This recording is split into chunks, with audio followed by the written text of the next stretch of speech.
Magandang umaga sa inyo mga kaputak. Welcome po ngayon sa aking channel at sa aking free range. Ngayon mga kaputak, naka-raincoat tayo at saka nakabutas kasi malakas yung ulan dito sa amin mga kaputak.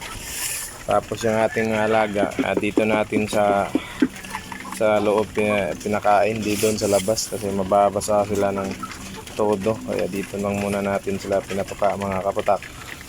Kukunin lang natin itong mga feeder pag tapos na silang kumain mga kaputak. Tapos yung ating bastonero, dyan lang yan, hindi natin yan kukunin. Saka dito mga kaputak, steady lang yan dyan ang ating mga pampurga mga kaputak. Pinatoka ko naman sa kanila mga kaputak is yung tirang kanin o saka yung feeds ko. Malaking tipid talaga mga kaputak pag ito yung mga alaga natin, hindi naman kasi mapili sa patoka, kaya laking tipid talaga. Yung Rhode Island natin na rooster, lagi talagang pumupunta dyan mga kaputak. Hayaan na lang natin, okay lang yan, kaysa naman makalabas siya dito sa range.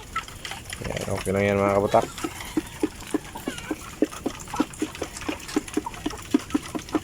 Basta natin silang pakainin mga kaputak.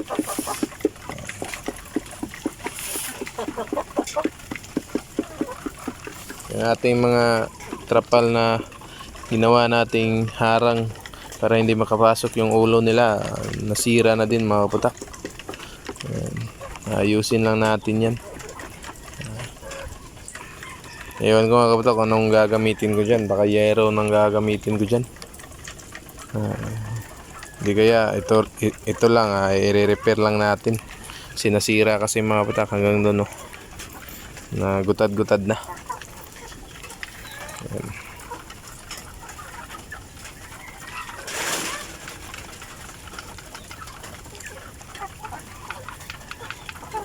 Mga kaputak, inom kayo ng bastonero.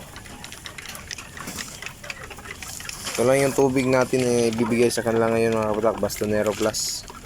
At saka doon sa kabila hindi na natin yan kukunin, para naman meron pa rin silang deworming na tubig, yung water soluble.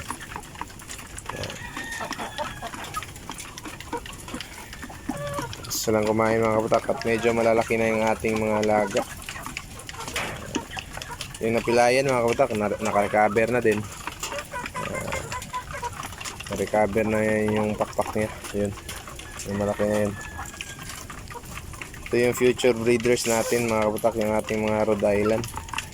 Ito yung future breeders natin sa ating manukan at saka itong ating mga plymouth. Sila yung paparamihin natin. Kasi yung bad news mga kaputak, namatayan ako ng isang Rhode Island, yung inahin ko na Rhode Island. So masyadong busy ko mga kaputak, hindi ko na siya naagapan. Yan. Wala akong naibigay na medisina.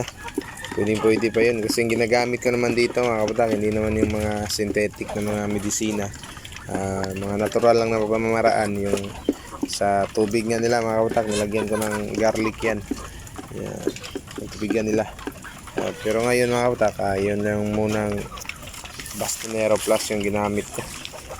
Pero dito sa patubigan nila, garlic, mayroon talagang halong garlic yung kanilang water, yung nilalagay ko sa kanilang water air mga kaputak.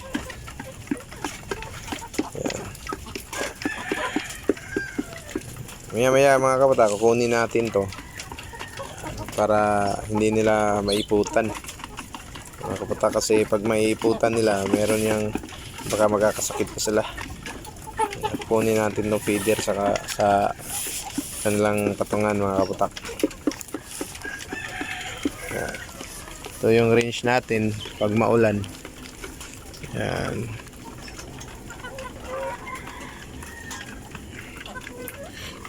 Grabe yung ulan mga kaputak ko. Wala kang makikitang ulap, puro puti. Baka hanggang bukas pa to ulan dito sa amin mga kaputak.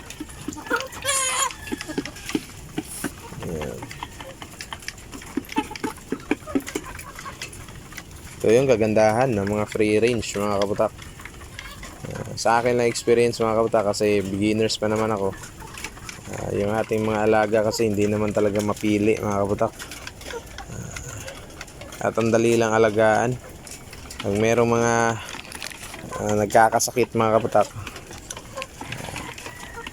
pwede lang natin tong ihawin agad-agad, hindi ka masasayangan. Pero yung inahin mga kaputak, hindi namin naihaw kasi late na. Kung nalaman kong hindi na maayos yung kanyang pakiramdam, kasi si Papa naman kasing palaging nakakapatok ka sa kanila mga kaputak. Ako pag may free time lang, hindi tayo busy. Tsaka pag maaga tayong nakakagising, kaya tayo magpapatoka mga kaputak. Kasi minsan mga kaputak, late na akong gumigising sa dami ng trabaho, kaya si Papa yung nakatoka.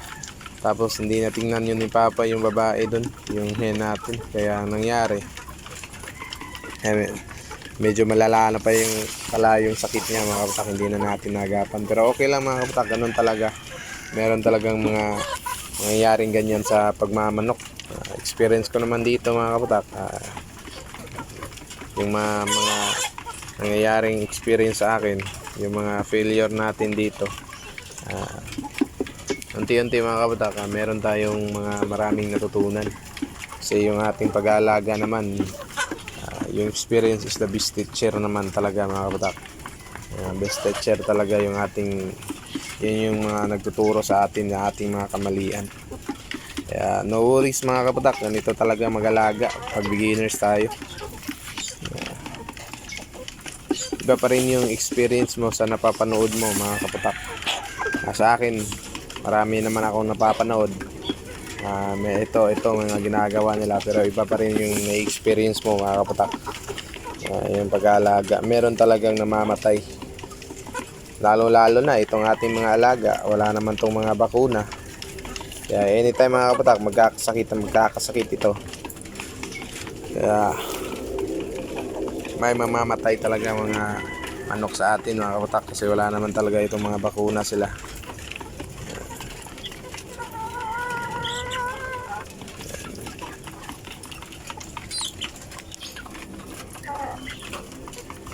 Yan mga kaputak, yung ating mga alaga dito.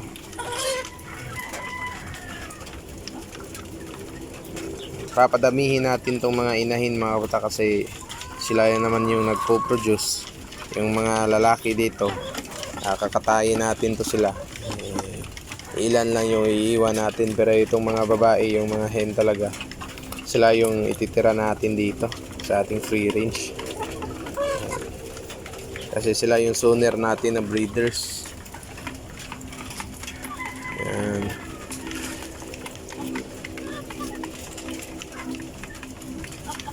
Tapos na tayo dito mga kaputak. Yun lang.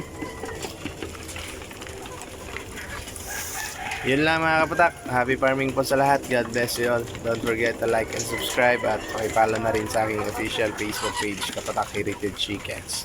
Maraming salamat po. God bless you all.